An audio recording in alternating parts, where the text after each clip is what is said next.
Welcome to this deep dive. We're going to be exploring I Don't Love You Anymore, a collection of prose and poetry by Rithvik Singh Rathore, and it was published in 2024. It's really an emotional journey through heartbreak, healing, and kind of those raw emotions that come with letting go. Yeah. The author dedicates this book to his mother, but I think that the themes resonate far beyond just that one relationship.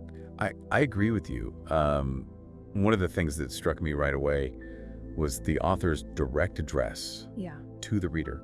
It's almost like he's inviting us to be vulnerable alongside him right from the start and kind of acknowledge that we all experience this, right? Heartbreak, loss, the struggle to find ourselves, even if the specifics are unique to each individual. Absolutely. It's not just like just a collection of poems and prose, but it feels like a conversation, a shared experience. Yeah.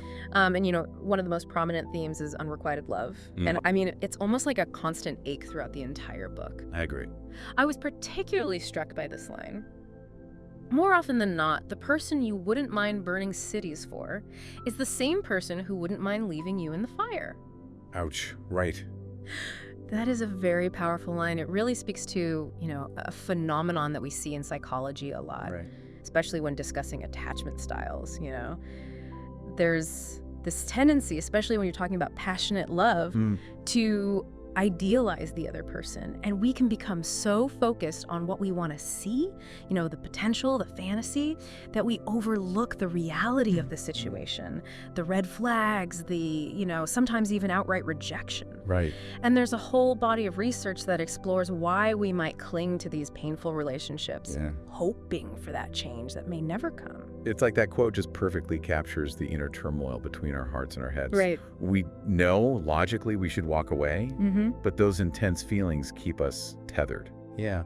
And even when we do manage to break free, those memories, they can linger for a long time. Right. Rathore describes, the scent of perfume, the way someone takes their tea, these mundane details that become imbued with meaning and emotion. And I found that incredibly relatable. Me too. It's like sensory details become ghosts. Yeah. Haunting the narrator. Like there's this other quote, I remember everything about you, but nothing that I loved you for. Right. It suggests a sort of emotional detachment, a fading of the love itself, but the imprint of that person and those sensory memories remain vivid. So, what's going on in our brains when that happens? Well, that's where the science of memory gets fascinating. Our senses, particularly scent, are directly linked to the amygdala and hippocampus, the parts of our brain responsible for processing emotions and memory. Right. So, a familiar aroma can instantly transport us back to a specific moment. Yeah. Triggering a cascade of feelings, good or bad, whether we want to relive those feelings or not. And this is especially true for memories tied to strong emotions like love and heartbreak. So it's not just a poetic device, there's an actual neurological basis for these seemingly insignificant details packing such an emotional punch. I'm curious, though, if all memories are capable of triggering these responses, or are those linked to strong emotions more potent? Would the memory of someone's perfume linger longer That's a great question. than what they ate for breakfast, for example? It speaks to the complexity of how our brains store memories, process memories. While any sensory experience can trigger a memory, those associated with intense emotional states tend to be much more vivid and longer lasting.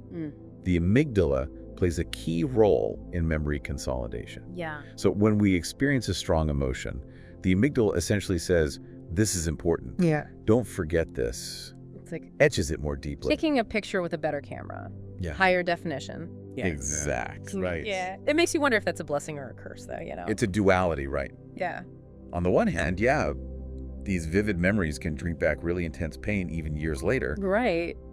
But on the other hand, they can also serve as reminders of our capacity for deep feeling, our ability to love and be loved, even if the relationship didn't ultimately last. And that whole idea of memory really ties into another prominent theme, self-discovery after heartbreak. Right. There's this shift in the book from dwelling in the pain to the realization that this experience, while difficult, can also be a catalyst for growth. Right. There's one line that I thought kind of encapsulated it, and that is, I found so much of me after you left the shrinking of me was the cost of staying with you. Yeah. So it's like he's suggesting that sometimes losing ourselves in a relationship is the price we pay for holding on. This resonates so much with the stages of grief, right? Which, is often associated with death. But it really applies to any kind of significant loss, Right. including heartbreak. We move through those stages: denial, anger, bargaining, depression, and eventually acceptance. Right. And that journey through grief, as painful as it is, can force us to confront our own values, our needs, and to rebuild a sense of self that isn't defined by the other person. So you're saying that heartbreak, in a way, pushes us through this emotional crucible. Yeah, absolutely. But forces us to really examine who we are outside of the relationship. It can be a painful process, but it can also be a profound opportunity for growth. Right. By navigating those stages, we learn to let go of that, idealized version of the relationship, confront the pain of the loss, and ultimately emerge with a stronger sense of self. Yeah, it makes you think that, heartbreak, even though it feels like the end of the world, can actually be the beginning of a new chapter, a chance to sort of rewrite our own narratives. It's a tough lesson, but there's a glimmer of hope there, right? Absolutely. It's not about, glorifying the pain, but recognizing that even in the darkest moments, there's potential for transformation. It's about finding the strength to pick up the pieces and build something new, something truer to who we are. And Rathore doesn't just explore the internal landscape of heartbreak. He also hints at external factors that might shape these journeys, particularly glimpses into his family dynamics. There's that underlying tension, this contrast between his mother's unappreciated beauty and strength and his father's potential negativity. And there's a line that stuck with me. "My mother spoke to you with flowers in her mouth, but your words were thorns that pierced her heart." Wow. The imagery's so vivid, it's almost painful to read. It's striking, and it raises a very important question. What impact do our early experiences within our families have on how we view love and relationships later in life, right? Do those early dynamics, those patterns of interaction, do they shape our expectations, our choices?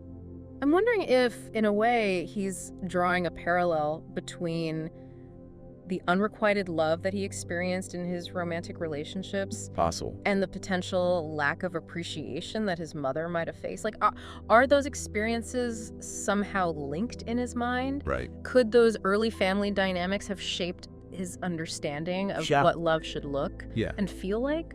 That's a really insightful observation. And it speaks to the complexity of human experience, right? Our understanding of love isn't formed in a vacuum. Right.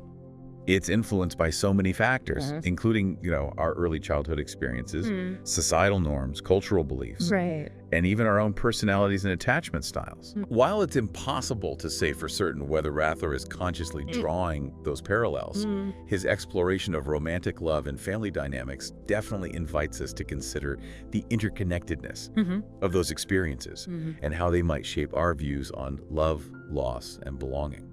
So it's not just about one type of love, it's about this whole ecosystem of relationships that influence how we give and receive love. And that's where this deep dive gets really interesting. Because Rathore doesn't just tell us about these experiences. He uses language in such a powerful way to make us feel them. Nature, in particular, seems to be this recurring motif, this language that he uses to express those really complex emotions that might be hard to articulate otherwise. Yeah, it's like the external world becomes a mirror for his internal state. Take, for instance, this line. Your absence has created cemeteries in my soul. Wow. Stark, right? Haunting. What do you make of his use of imagery like this? I think it's fascinating. He uses these natural elements, flowers blooming and wilting storms raging and subsiding. The contrast between sunlight and shadow. And I think he's trying to convey the depth and complexity of his emotional journey. Because, nature is often seen as both beautiful and unforgiving. A source of both life and decay. And this duality really mirrors the experience of heartbreak. The simultaneous feelings of loss and the potential for renewal. Cemeteries in particular kind of evoke this sense of finality, of something precious being lost. Yes, the cemeteries in his soul suggest a profound sense of emptiness, but they're also places of remembrance. So they hint at the enduring impact of these experiences. Yeah. Even though the relationship's over, the love, the pain, the lessons learned, Right. they remain etched into his being. Yeah. So even in describing this profound absence, there's a subtle acknowledgement of the enduring impact of those lost loves. It's like those experiences, while painful, have become a part of who he is. And that brings us to another layer of Rathore's exploration, I think, and that is the power and the limitations of language itself. He's a writer. Yeah. And there's this constant push and pull between using words to express his emotions and acknowledging that sometimes words just aren't enough. Great. I was struck by this line, writers think they're too powerful until they realize they can write poems all they want, but that person still won't feel the same way about them. That's true. It's like he's wrestling with the fact that no matter how beautifully he crafts his words, they can't force someone to reciprocate his feelings. Absolutely. There's a real vulnerability in that admission. It's a recognition that even the most eloquent words can't always bridge the gap between hearts. And, you know, I think that speaks to a universal human experience. Yeah. The yearning to be seen, understood, and loved for who we truly are. It's like he's acknowledging the inherent risk we take when we open ourselves up to love. Yes. The possibility of rejection, the limitations of language, to really fully capture the depth of what we feel. I'm curious, what else did you notice about his use of language? Well, one thing that especially as it relates to conveying these complex emotions. Really stood out to me was his use of contrasting imagery, this kind of poetic tug of war between light and darkness, hope and despair. He'll juxtapose like sun-drenched moments with images of storms and wilting flowers, and I think it's reflecting the turbulent nature of his emotional journey. It's as if he's seeking balance, acknowledging the coexistence of pain and beauty, loss, and the potential for growth. So it's not just about, you know, wallowing in the sadness. It's about embracing the full spectrum. Absolutely. Of the experience, the light and shadow that make up the human condition. And that's where the listener's own experiences come into play. What resonates most with you. What memories or emotions are stirred up by his words. You know, this deep dive is really just the beginning. It's an invitation to explore these themes further, to delve into your own heart, to really connect with the universal truths that Rathore so powerfully articulates. Yeah, I think you're right. There's a lot here to unpack, and I think it's just the beginning of the conversation. Absolutely. It's interesting you should bring up the listener's experience, because I think Rathore does a really good job of creating this space for vulnerability in his work. It's like he's giving us permission to feel the full spectrum of our emotions. Yeah. It's not just the pretty ones. Exactly. It's like he's saying, it's okay to be sad. It's okay to be angry. It's okay to feel all of these things. And I think that's where the real power lies, in its honesty. I completely agree. There's a rawness and authenticity to his writing that's really compelling. And he doesn't shy away from those messy, uncomfortable aspects of heartbreak. You know, speaking of messy and uncomfortable, I keep coming back to this idea of language and its limitations. Remember we were talking about Rathore being a writer? There are several passages where he really grapples with the fact that words, even beautifully crafted words, can't always capture the essence of what he's feeling. He talks about this sense of frustration, almost like he's wrestling with the limitations of language itself. You know, that's a really common struggle for artists, especially those who are grappling with these really intense emotional experiences. Language can feel really inadequate. Almost like trying to, I don't know, contain an ocean in a teacup. But, you know, he keeps writing, keeps searching for those perfect metaphors, those perfect turns of phrase that might bring him closer to expressing the inexpressible. There's this one line, love for you has always been a person. It's tragic how that person has never been you. So simple, yet so profound. It really highlights the inherent risk that we take when we open ourselves up to love. We offer our hearts knowing that they might be broken, knowing that the person we love may not love us back in the same way. It's a very vulnerable position to be in. It is. And Rathore doesn't shy away from that vulnerability at all. In fact, he leans into it. You know, I think that's one of the things I appreciate most about his writing. He's not afraid to show us his scars. It's like he's saying, hey, I've been through this and it sucks, but it's also made me who I am. And in doing so, I think he gives us permission to embrace our own imperfections, to acknowledge that heartbreak is a universal experience, even if the specifics are unique to each individual. Yes. And he doesn't just focus on romantic love either. There are hints of really complex family dynamics there, especially their relationship with his mother. Right. He describes his mother's beauty, her strength, but also the pain she endured, potentially from the father. Yeah. And there's this one line that really stuck with me. She buried her dreams to make space for us to belong. Wow. That suggests sacrifice. A mother putting her children's needs before her own. It makes you wonder, how those early experiences, like formative relationships, how do they shape our views on love and relationships later in life? Right. Do we subconsciously seek out partners who mirror those early dynamics? Right. Or do we strive to break free from those patterns? Yeah. Have you ever felt that pressure, to live up to your parents' sacrifices? How has that sort of shaped your own choices in love and relationships? It's such a great question. I think so many of us grapple with that, whether consciously or unconsciously. Yeah. How much of our choices are driven by a desire to honor those sacrifices, and how much is about forging our own path, even if it deviates from the expectations or desires of our loved ones. It's like we're constantly trying to balance those two forces, the desire to honor our past and the need to create our own future. Absolutely. And amidst all this introspection, there's also this recurring motif of nature. Rathore uses these natural images to create these vivid metaphors. He talks about flowers blooming and wilting, storms raging and subsiding, mirroring the emotional turmoil he's experiencing. Yes, I was particularly struck by his use of the image of a half sunlit room, to describe a relationship that brought both light and darkness, joy and pain. Yeah. So it's such a potent metaphor for the complexities of love. Yeah. It reminds me of that other line, where he's talking about his love for someone being like rain in a desert. Yeah. There's that sense of longing there, that recognition that sometimes our love, no matter how intense, just isn't enough. Right. Sometimes it just doesn't rain in the desert. That's such a beautiful and heartbreaking image. Right. It speaks to the acceptance that's such an integral part of healing. We can't force someone to love us. Right. We can't force them to reciprocate our feelings. And sometimes letting go, even though it's painful, is the most loving thing we could do for ourselves. It's about recognizing our own worth, our own need for a love that nourishes us, not one that leaves us parched and empty. It's like he's reminding us that we deserve to bloom, not to wither away in the shadows of someone else's indifference. And he doesn't sugarcoat the difficulty of letting go. He talks about the physical ache of missing someone, the way those memories haunt us even when we know that we need to move on. He describes waking up in the middle of the night, reaching for someone who's not there. Those phantom sensations that linger long after the relationship has ended.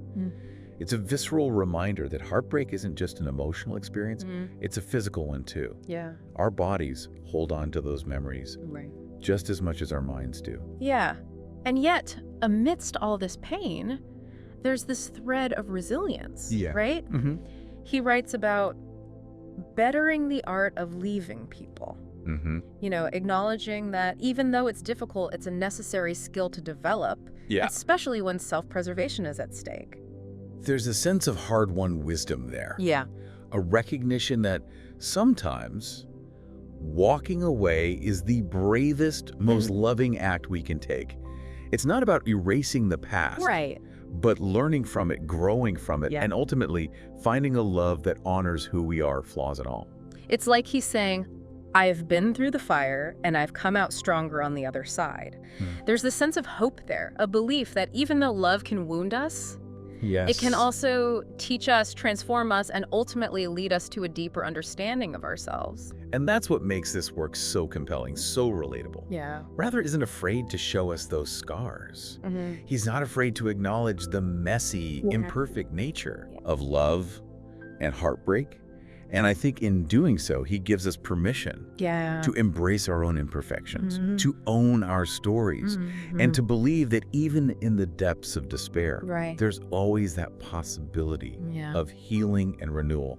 One of the things that really resonated with me in this collection was Rather's honesty about how those past experiences, particularly the painful ones, can really shape our self-perception. Like, there's this one quote: "You're so used to apologizing to people and begging them to stay that when someone apologizes to you for hurting your feelings, you have no idea what to say." It's powerful, isn't it? Yeah. It really captures the experience of someone who has been made to feel unworthy of love, who's internalized the message that their feelings don't matter. Exactly, and it's not just romantic relationships where this plays out, right? He touches on these societal messages, even seemingly harmless ones from family members, like little things that chip away at our self-esteem. He even mentions comments about his appearance as a child and how those small things, they can have a lasting impact. It's like those messages become a part of our inner voice, shaping how we see ourselves and how we interact with the world. It is. It's a good reminder that words have weight and that even casual remarks can shape our self-perception, especially during those formative years.